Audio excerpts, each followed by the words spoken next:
হাজোৰ টাঙোনমাৰীত বিধ্বংসী অগ্নিকাণ্ড নিমিষতে জুইত তাই হ'ল কেইবাখনো ব্যৱসায়িক প্ৰতিষ্ঠান লগতে এটি বাসগৃহ হাজোৰ টাঙোনমাৰীৰ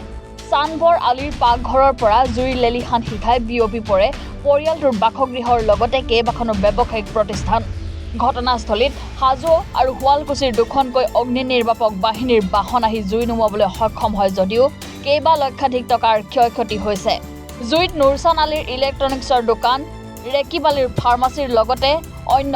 4খনকৈ ব্যৱসায়িক প্ৰতিষ্ঠান জুইত জাহ গৈছে চানবৰৰ ঘৰত পাকঘৰৰ পৰা জুইটো উঠছি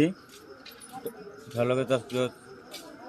চানবৰৰ ঘৰ গোটাই পুৰছি একো বস্তু ওলাব পৰা নাই আৰু কাষত ব্ৰইলাৰৰ দোকান এটা আছিল সেইখনো পুৰছি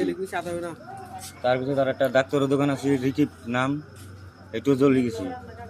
তাৰ কাষত আৰু এটা তোমাৰ কম্পিউটাৰ মোবাইলৰ এইগিলা দোকান আছিল সেইটো পুৰছি মোটামুটি 3টা দোকান পুৰছি এটা ঘৰ পুৰছি ঘৰৰ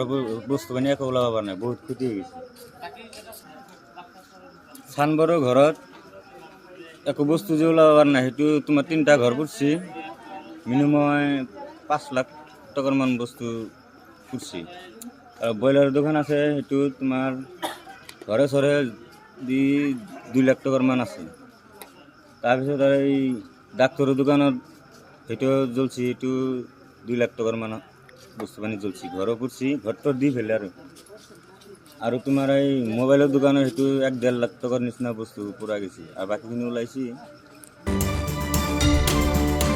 হাজোৰ পৰা মৃদুল মজুমদাৰৰ ৰিপৰ্ট এনি ভাৰত 24